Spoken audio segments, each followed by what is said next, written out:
আসসালামু আলাইকুম। আমরা তো হতাশ হয়েছিলাম 5 আগস্টের পরে।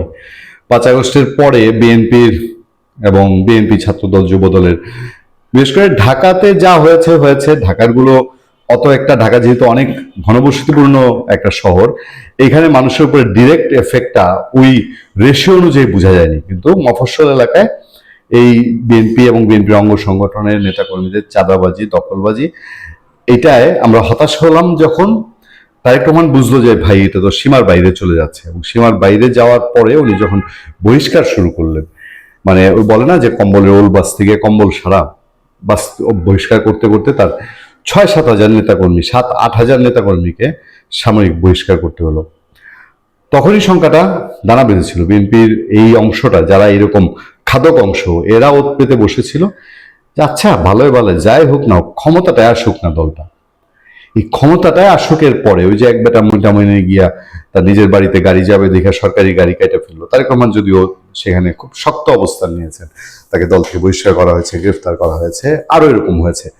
আপনার কোর্টে মাস্তানি করতে গিয়ে আপনার বরিশালে সেই মাস্তানদের বিরুদ্ধে ব্যবস্থা নেওয়া হয়েছে। কিন্তু এই ব্যবস্থা ওই যে 7-8 হাজার বহিষ্কার করেও বিএনপি কন্ট্রোল করতে পারছে না। এই অবস্থাটা এখন দেখা গেল যে ভিডিওটা সোশ্যাল মিডিয়ায় ভাইরাল হয়েছে আপনার ঠাকুরগাঁয়ের, এবং ঠাকুরগাঁ নামটার জন্য আরো বেশি শোনা যায়। দেখেন, মির্জা ফখরুল ইসলাম আলমগীরের এলাকা, মির্জা ফখরুল ইসলাম আলমগীরের জেলা, এবং মির্জা ফখরুল ইসলাম আলমগীর আগের দিন খামারবাড়িতে একটা প্রোগ্রামে বলেছে সবাই খালি ঠাকুরগাঁয় যেতে চায়।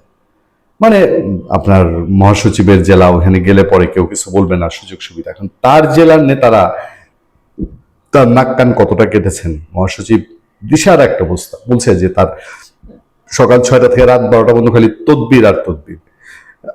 আমার আফসোস কি জানেন, এই যে 16-17টা বছর বিএনপি মহাসচিব, এত এত প্রোগ্রাম, তার উপরে এত ঝড়ঝাপটা দেখেছি, তার উপরে ঝড়ঝাপটা আমাদের উপর দিয়ে গেছে। আমার একটা সাংঘাতিক স্মৃতি আছে, আমি অন্য একটা সময় বলবো। একটা ঘটনায় তো সেই পার্বত্য অঞ্চলে যাওয়ার পথে তার সাথে গিয়ে আমরা মরার দশা হয়েছিলাম।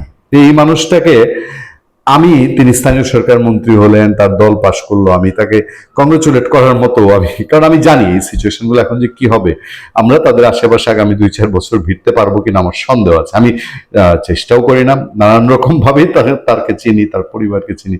মানে এই যে একটা সিচুয়েশন, সব ভিড় করে ফেলে চাটুকার খাই খাই পার্টি। মানে এই খাই খাই পার্টি থেকে আপনি কোনটারে বেছে নেবেন? ঠাকুরগাঁয়ের এই অবস্থায় ইউনো কার্যালয় থেকে নিয়োগ পরীক্ষার কাগজ ছিনতাই, বিএনপি নেতা সহ 40 জনের বিরুদ্ধে মামলা।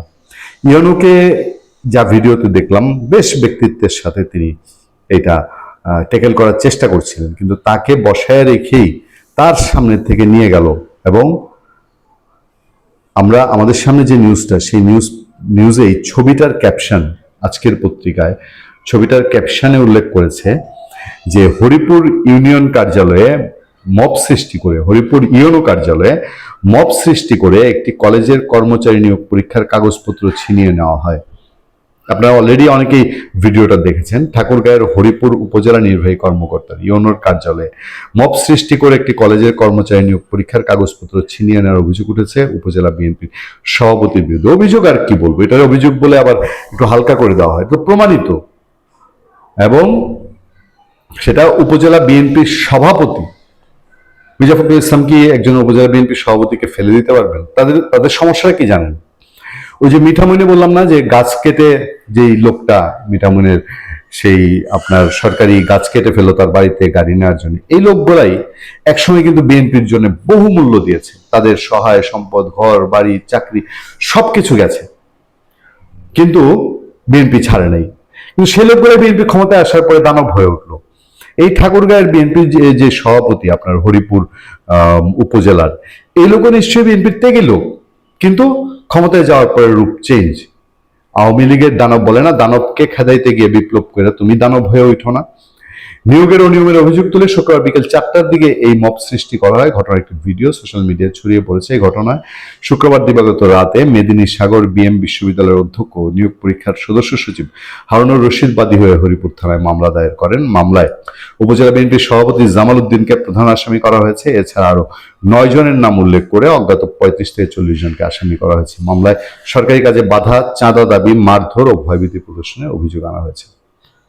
কি দুর্ভাগ্য জানেন, বাংলাদেশে এই টাইপের যে প্রমাণিত পরীক্ষিত অপরাধ না, আজকে এই ঘটনা ঘটেছে, 2 দিন পর আরেকটা ঘটনা ঘটবে, আমরা সব ভুলে যাব, আমাদের এগুলো আর স্মৃতিতে থাকবে না। যেই দেশে খুনি, সাজাপ্রাপ্ত খুনি, দণ্ডিত খুনি, সে ফাঁসির দড়ি থেকে বাইচা এসা সংসদ সদস্য হয়ে যেতে পারে এবং স্বাধীনতা বিরোধী, দেশ বিরোধী এবং একটা এই দেশের অস্তিত্ব যে স্বীকার করতে চায়নি সেই লোক সংসদ সদস্য হয়ে গেছে। কারণ এই টাইপের ঘটনায় যে এখনই বলছে এটা একটা অভিযোগ উঠেছে, মানে হইতেও পারে নাও হইতে পারে, এরকম আমরা গাছ হয়ে গেছি। আজকে আপনার বিএনপি ক্ষমতা আসার 1 মাসের মাথায় এরকম আপনার মানে ইউনোর সামনে গিয়া মানে এটা কি সিগন্যাল দেওয়া হলো? আমি জানি না এদেরকে দ্রুত অ্যারেস্ট করা হবে কিনা। সিগন্যালটা এদেরকে যদি অ্যারেস্ট করা না হয়, এদের যদি যথাযথ শাস্তি না হয়, যদি মনেই করা হয় যে একসময় তো আমাদের জন্য করেছে, আচ্ছা ক্ষমা সুন্দর দৃষ্টি দেখি, তাহলে আগামীতে তারেক রহমান কি পারবেন, বিএনপি কি পারবে এই দেশে যেই যেই বদনাম নিয়ে আওয়ামী লীগে যেতে হয়েছে, যেই বদনাম নিয়ে এর আগে 4 দলীয় জোট সরকার বিদায় নিতে হয়েছে, সেই বদনাম থেকে নিজেদেরকে মুক্ত রাখতে? আমি জানি না। আপনাদের কাছে এই প্রশ্নের উত্তর নিশ্চয়ই আছে। ভালো থাকবেন, সুস্থ থাকবেন। আপনার সাথে আমি আতিক রহমান, পূর্ণিয়া।